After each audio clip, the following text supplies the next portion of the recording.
Good evening. My name is Vince Noblet, President of the Speedway Redevelopment Commission. Today is September 18th, 2017 at 6 p.m. I call the regular session of the Speedway Redevelopment Commission to order. First, I'll have a roll call. Bill Jones. Here. Tom Popcheff. Here. Gordon Rundle. Here. Rhonda Schwartz. Here. Dr. Terry Reed. Here. Also in attendance tonight is our Economic Development Director, Tim Grupp, and our Executive Assistant, Tim Ramian. Also in attendance tonight is a representative from the Veritas Group, David Ramey. Thank you, David, for coming. Next on the agenda is public comments. If anybody would like to speak to the commission, please step forward and state your name. And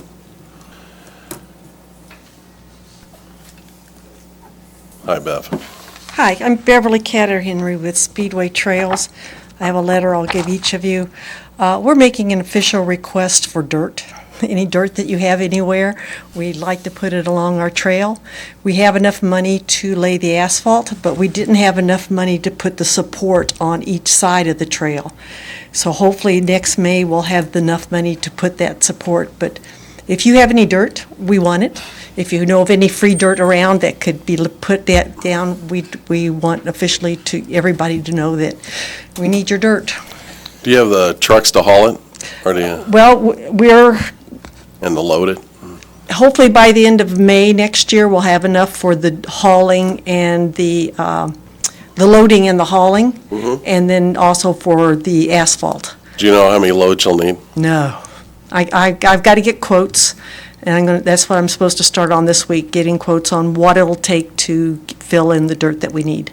Okay. Plus, I need Marathon to say they'll let me do this without cutting down my trees. I don't want to cut down my trees. Good, good. No, we got plenty of dirt. The question is, it's not topsoil. It's lack of topsoil, I understand that, but And- we'll work with that. We just need the support. We didn't want to put the asphalt down and then have the power line company come in and tear up the asphalt because they went over the edge. So we need to support that asphalt, and we don't want all the trucks hauling the dirt in after we lay the asphalt. We want the dirt to be there before we lay the asphalt. Sure, yeah. Well, we got plenty of dirt. You know, that's not a problem, and the problem is just getting it moved. Yeah, So, and we're going to continue to raise money. I'll invite you all each month. We're going to meet at a different restaurant. I'll send out an email, and that'll be our fundraisers, September, October, November, and then January, February next year. When you get your estimates, can you come back and see us? Sure. And then we can find out exactly how much Okay? that you need and when you'd be able to take it. Okay. Because we're in a process of evaluating that ground right now. Okay. And hopefully we can move it sooner than later. Oh, And, that'd be wonderful. And if we don't have the dirt, I think there's a big dirt pile down there at the wastewater treatment plant. I'm sure they wouldn't miss anything. Okay, well, I'm going to give this to the town at their meeting too, so it's my official notice to you guys and to the town that we'll take anything you have, and if you know of anybody that has any extras, send it our way. I think we got plenty for you. All right, thank you. Thank you. Anybody else would like to speak to the commission tonight? Hey, Chuck. How you doing? Charles Bennett, 4934 West 15th Street.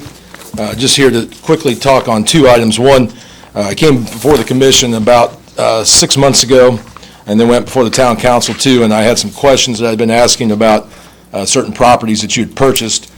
This will be going on 7 years now. I've asked the questions, and I haven't heard any answers yet.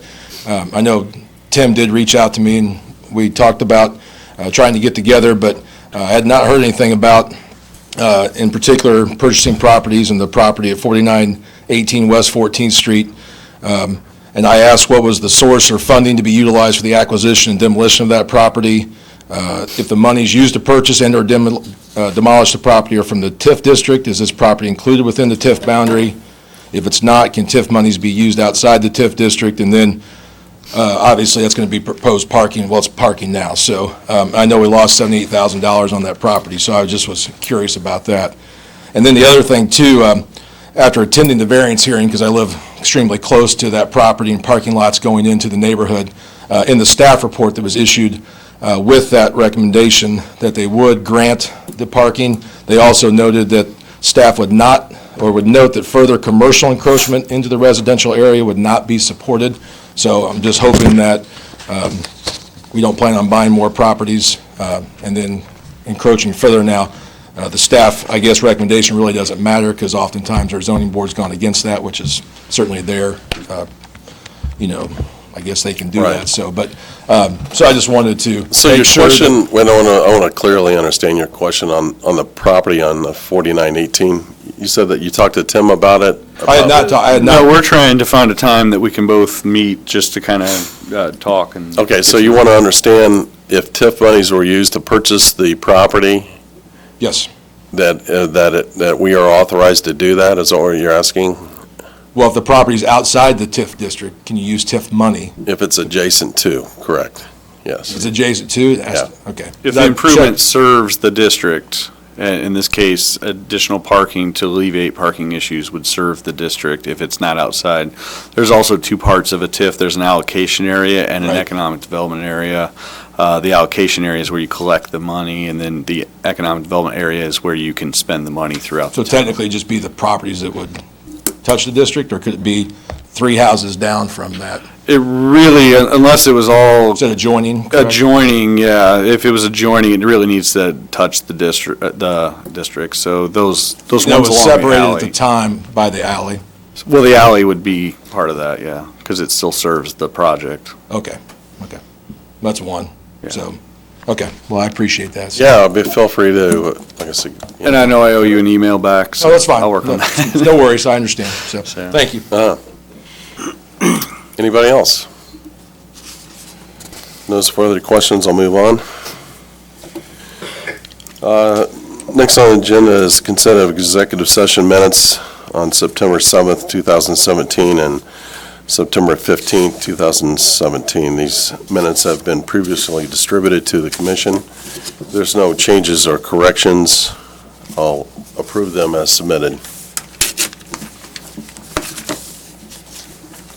Hearing none, they're approved. Next is consent of the special session minutes of September 7th, 2017. These minutes have been previously distributed to the commission. If there's no changes or corrections, I'll approve them as submitted. And that's approved as submitted. Thank you. Next is the approval of claims. Tim? Yeah, pretty straightforward this month. I do have a correction from last month. I had reported that the temporary loan repayments for the wastewater and water were being paid last month. They're actually on this month's claim docket. The two expenses at the last one, I pulled it back up because I realized my error right after the meeting, were actually bond payments that had come in a little bit late that we actually had to track down. So the two last month were U.S. Bank. They were on the report correct. I just reported them incorrectly. U.S. Bank bond payments for revenue bond series A 2016 A1 and A2 for some reason didn't get to us with all the other bond payments. So those were last month. This month is the temporary loan repayments to the water and sewer. So everybody's even, and what we used there is the surety bond, what was left over in the surety bond for that project to pay those back. So everything's to date now. The only claims that we had were some marketing expense as we're creating our marketing flyers, and then our typical legal fees and engineering consulting fees. Okay, any questions for Tim concerning expenses? Hearing none, how is the website and everything coming in? Website's coming along. They're working on content right now and doing the coding portion. So we have the design, we have everything that we want to include in the website, and we're working on the content side with the people that are drafting with us. So we're just waiting on the coding portion. As soon as that's done, we'll start confirming the content, making sure that we can upload all the documents that we want to add on there and functionality of it, and hopefully we'll have that up and running by the end of the year here. I want to make sure that all public minutes of the commission are on the website. Yeah. Can you confirm that? We have a section on the website that we've added that is exactly that. It's for public documentation. So we'll have all the agendas, all the minutes, the annual report, and all the resolutions that are passed by the SRC will actually be on our website in a public information portion. Perfect. So, Do you scan the PDFs in and, or? yeah, we scan the PDFs in after everything's been signed and then put them up. Same thing with the minutes, once they've been approved. They're on the town website now, but they'll be on the SRC website when we're all done as well for easy access. Tim, what do you do with hard copies after you take them? Mr. President, I put them in there's a file cabinet I place them in, the originals. Plus, Monty Combs, the clerk treasurer, is supposed to be the keeper of the original documents also. Okay, so. Yeah, we started giving the originals over to Monty for Is files. that after a year or after a month or what? I think recently we're doing it each month, but typically what we'll probably do is keep them for a year, and then at the end of the year, hand them the file for the records keeping. Okay, good. I just want to make sure that we're clear on that. Yep. Okay, move on to the next agenda, project update, Wilshaw project. We'll actually leave the Wilshaw project for the economic development amendment number 3, but there's been a lot of progress on that. Okay. Speedway Marketplace. We're getting really close to having the get-go open up. Should open up within the next month. The gas station D1 Sports has already hosted several basketball tournaments, and everything seems to be going smoothly there. There was a delay on the official D1 Sports ribbon cutting. We're still waiting to hear what the new date will be for that. We had the soft opening, which was more for the factory, the basketball clinic portion, which has been hosting a lot of the events recently, but everything seems to be going smoothly there, and has been a nice addition. And then hopefully they'll be breaking ground on another center on one of the last 2 remaining parcels here the next couple months. They're still going through Department of Metropolitan Planning on all those details. Is that the small strip center? There? It's a small strip center on the other side of Burger King. And What- then there's one remaining lot. Is there a ribbon cutting plan for the get-go, or is it, they're handling that, or who's handling? There will be. They're still in the construction phase, and they're working on some signage issues, so that'll all get announced here hopefully prior to any grand opening. Okay. Brixmore? If you've been by Brixmore, you've noticed there's a few less shops standing these days, so deconstruction is well underway on the shops. Hopefully they have announced one of the 3 mid-boxes that are going in there, which is Burlington. They have now announced the other 2, but they're continuing to sift through all the scrap metal and remove that off-site. They've torn the facade off of TJ Maxx. And I believe, if I understand right, the TJ Maxx facade will be put up first because they have some executives coming into town in mid-October, and they wanted the completion of that to be done prior to that. So you should see the construction on the TJ Maxx facade happening really soon. Great. I noticed, that we had a lot of complaints on the trash and stuff in the Speedway Shopping Center. Yeah, we're going to reach out to Brixmore and the leasing agent to address that issue because we have noticed an increase of trash around the area, so we'll make sure that we address that. More than usual. More than, yes. Next is the 2500 North High School Road. We continue to do due diligence on the property, just trying to figure out infrastructure and any environmental concerns, things like that. So we have interviewed 3 potential developers that would like to partner with us, and we have not made an official decision on that. But we continue to review the proposals, and hopefully we'll make an official decision on hiring a developer to partner with us in the near future. From that point, we would start addressing a lot of the infrastructure issues and lining up funding and getting cost estimates. By the time we pick one of the developers, there will be some due diligence period on their side as well. So hopefully we'll have everything in place. If we start moving pretty quickly, it could be near the end of the year to actually start negotiating with a partner. And then hopefully spring of next year, we'll start making some progress out there. Can you give us an update on Omar? Yeah, so OMR is on the final checklist items. There's just a few items, mostly on the exterior. There's some grading concerns along the B&O trail that we're trying to address. We need them to put down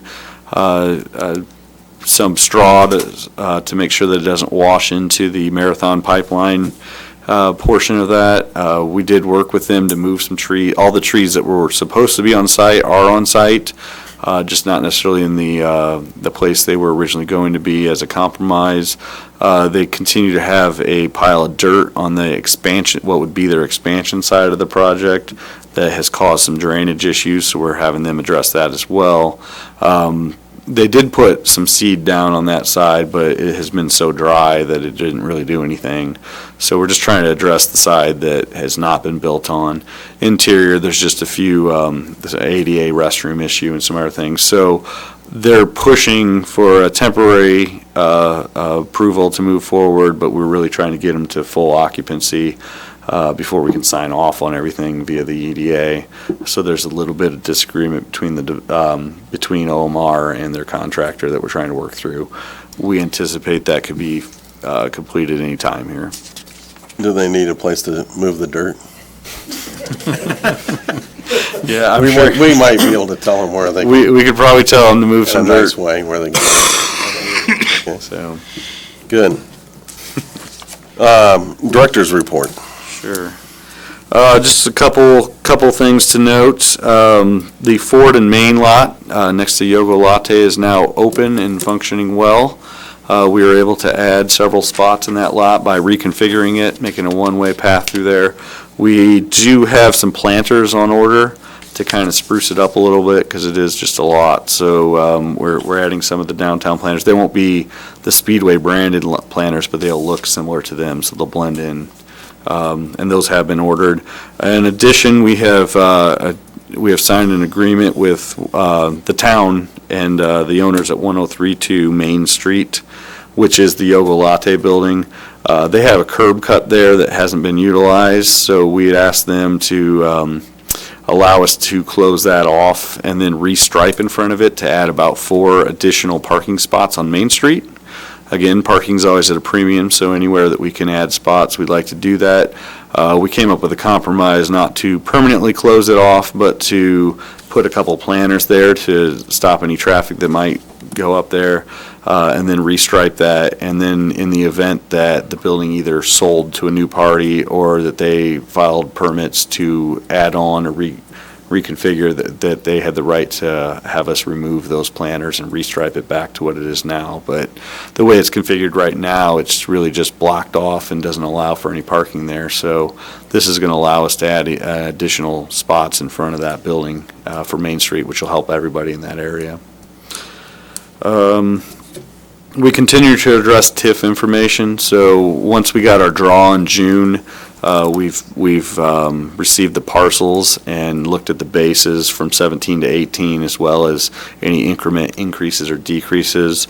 We've noted several parcels we had questions about, things that didn't seem quite right. So we had a call with the assessor's office late last week, and we're in discussions with the auditor to understand how they came to those conclusions on the TIF. A couple of them were rather large issues. So Tim, when you say not quite right, in our opinion, they're undervalued, we think that they should be assessed at a higher price? Yeah, a couple things that are odd is there's a lot of shifting in the TIF bases, which I have never seen them.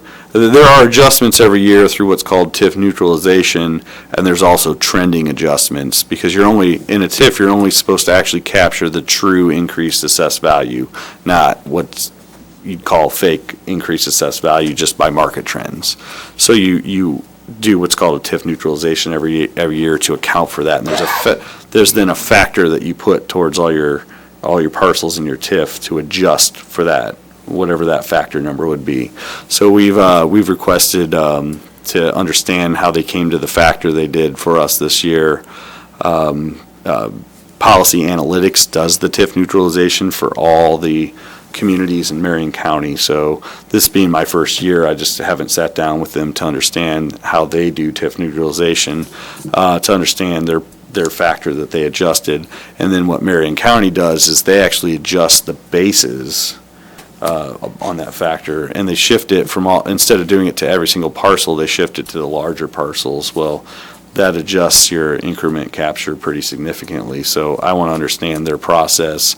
There's actually quite a few parcels I think we're going to recommend taking out of the TIF that really don't add to any benefit in the allocation area.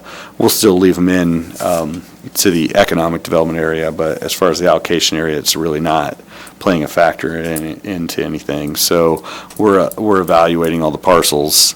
Hopefully we'll have some recommendations to you guys in the next couple months to help strengthen our TIF districts, because right now we did what a lot of communities did, which were more of a broad TIF district, and with the changes in the legislature, it's actually become beneficial to be a little more judicious on how you set up your TIF districts and be a little more, they're intentionally trying to make them not as broad. So we need to go back and evaluate it and tighten up our allocation areas to make them more efficient, and make sure that the parcels that need to be in there are in there, and then the ones that don't need to be in there don't need to be in there. So. Sure.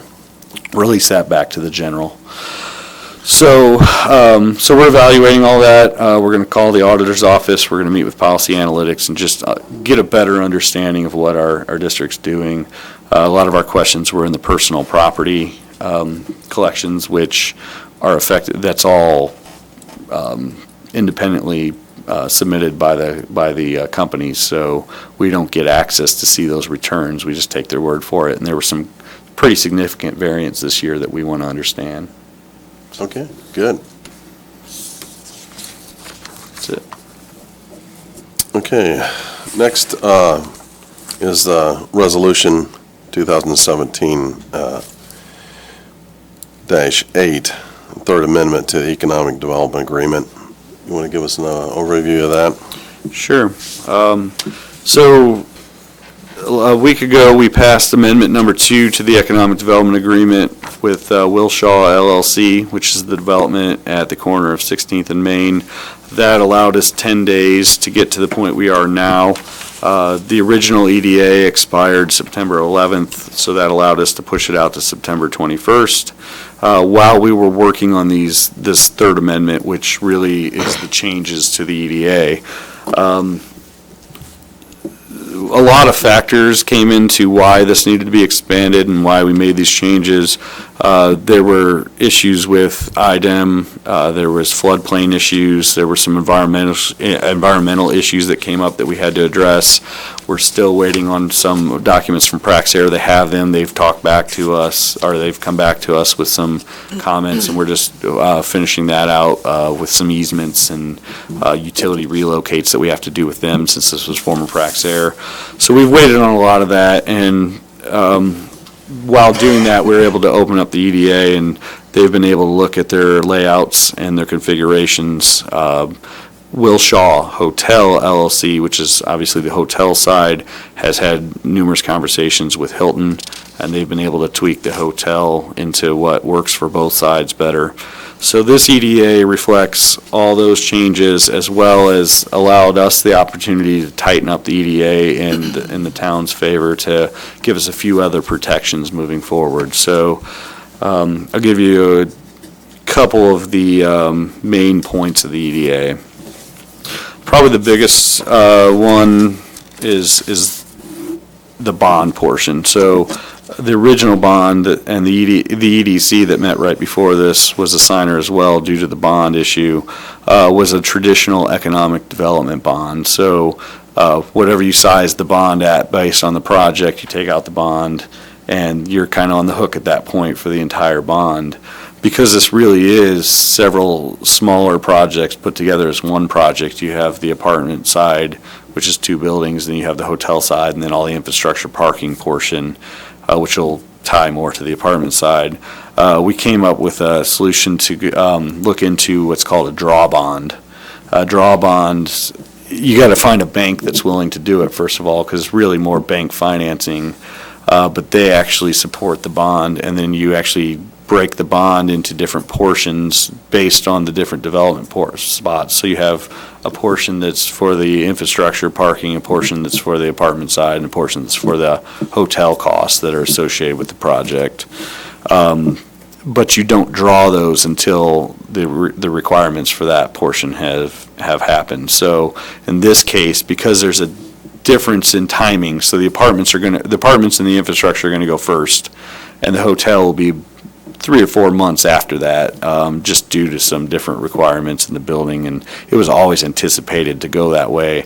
This kind of protects our money, and it also protects the risk on the developer side, because they're able to draw their portion, and it's all done through a trustee, so they have to meet the requirements of what is tied to that money to be able to get the money in reimbursement. So they draw their portion, but then the portion for the hotel, which won't start, just sits there in the bank.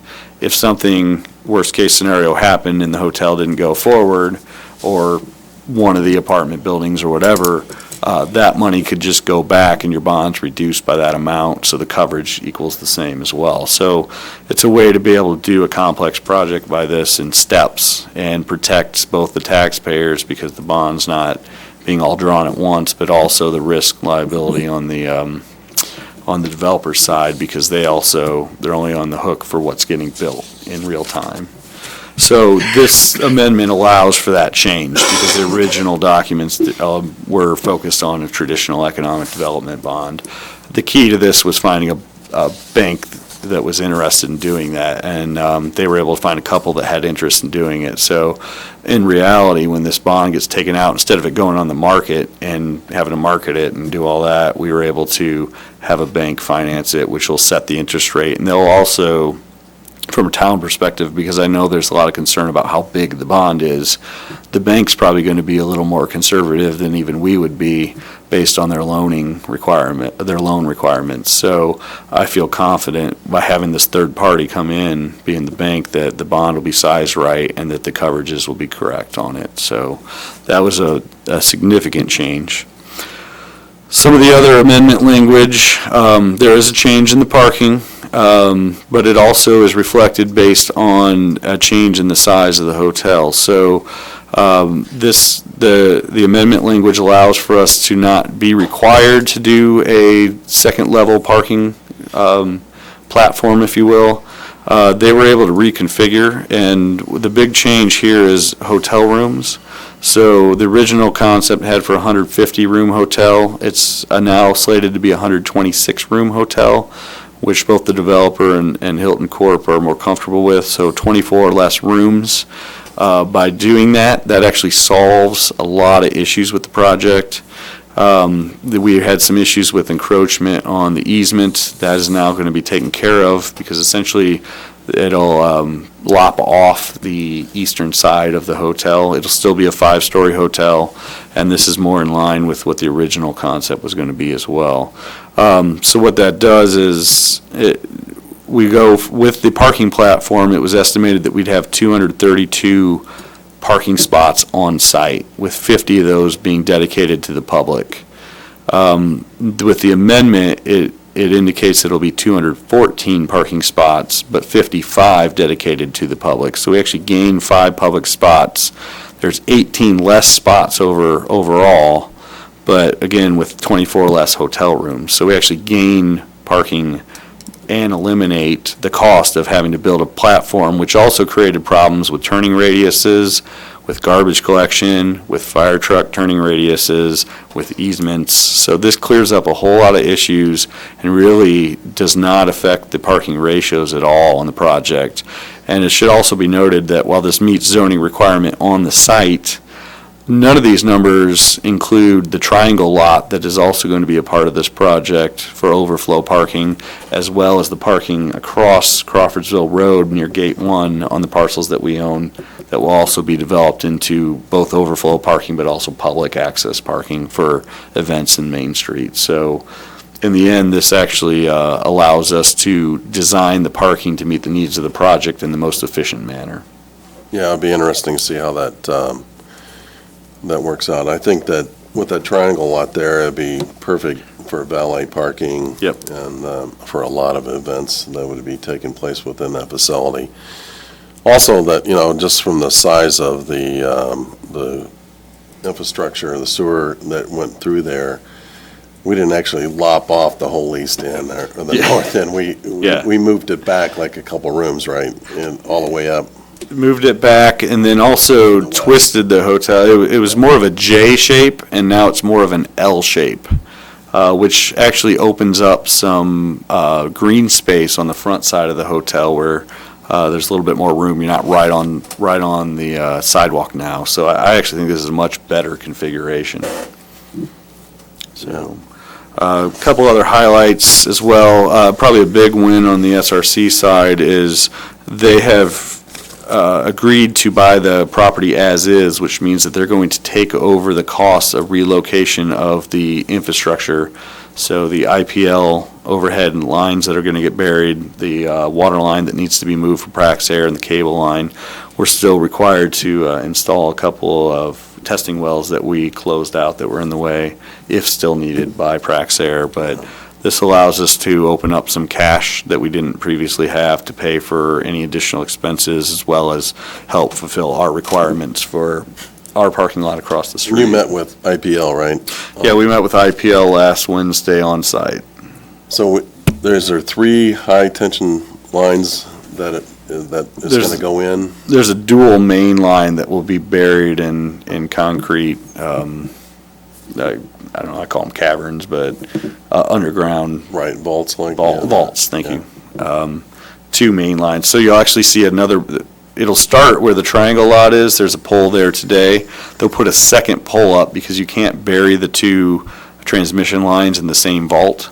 So they'll each go down their own pole and then into 2 separate vaults that will go all the way to the back side of the Wilcox-Rosner building, and then over to the north past USAC and then back up poles. Okay. So right at the alley, then Right at the cross alley. over underneath 16th Street, through the Correct. parking lot, and then up the pole again on the other side there. Correct. Okay. So again, those were SRC responsibilities that now the developer has agreed to take on, which was a win for the SRC, I believe. We added some as-is language on environmental, so they're releasing the SRC from liability on environmental issues that weren't disclosed previous, so not disclosed, but if something comes up that nobody knew about, they're releasing us from those responsibilities, so that was also an improvement.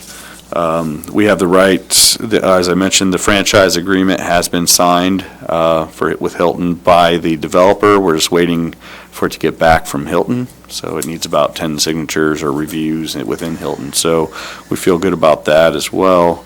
It's the bond. There's also a lot of these are worst-case scenario situations that are clawbacks. This allows for payment if we don't get to closing from the time that this is signed. We get some money to recoup our expenses, and then if the hotel never goes, we get liquidated damages in the amount of $100,000, plus we're going to get an improved site. because if that ever happened by that point, we would have, the pad would be ready and all the utilities would have been moved. So we get a site that's in much better spot, plus we get $100,000 to help us either market it or do whatever we need to do to get that project moving. Again, those are all worst-case scenarios, but you contemplate every scenario possible in an EDA. So this allowed us to tighten up some of those clauses and put us in a better position moving forward. What's the project projected to come in at? The project is projected to come in right around a minimum of $36 million. That's hard and soft costs. And for changes to the start of construction, we were able to reduce that as well. So the apartments have to start within 120 days, and which is down from 180, and the hotel has to start within 210 days, down from 360. Again, it's the intent that it starts way sooner than that, but that's just what's contemplated, mostly for bank financing reasons. Okay. Say, Tim, I know this is not part of the negotiations, the addendum, but how many additional jobs will that bring to our community? I believe it was around 90, if I remember correctly, the last time I checked in. And it's mostly hotel. There's also retail portions in the apartment building, as well as apartment managers, things like that. So 3 shifts for the hotel as well. So. Thank you. Anything else that you'd like to go over? At this time. In conjunction with this, when do you anticipate our next meeting with the parking committee? I think we need to get a parking committee probably in the next, let's see, I think hopefully early October, just to reconvene and get everybody moving, because the goal is to hopefully close by October 21st, so we have to have a plan in place well before that of where we're going to put, in particular, employees for the Main Street parking in the interim while this is getting built. We hope that this lot doesn't take that long to get open again, and we have these 55 spots available, but in the interim, we want to make sure that we keep Main Street parking open for patrons of the businesses, so we're really looking for overflow parking as well as employee parking on Main Street. Okay. So right off the bat, they're going to have to get in and move the water line. Yes. So. And we're handling that. No, they're now They're handling going to that. handle the water line? They're going to Or handle all We're just going to be those the now. tap from that end of it? Yeah, they'll have to coordinate with the town utilities. Same thing with IPL, since they're going across Main Street Right. and across the lot that we have at USAC. They're going to have to coordinate with us as well, but they're the point people now, so they're able to manage that process and not Okay. wait on us. So they're going to get with Praxair, tell them when their water's going to be shut off? Yes. Okay. Yes, that's now on them. That's a good move. I like that. But to your point, yeah, we're actively and have been actively trying to find parking alternatives, and we anticipate communicating with the Main Street businesses as soon as we tie that up, so. Okay. Any other questions for Tim?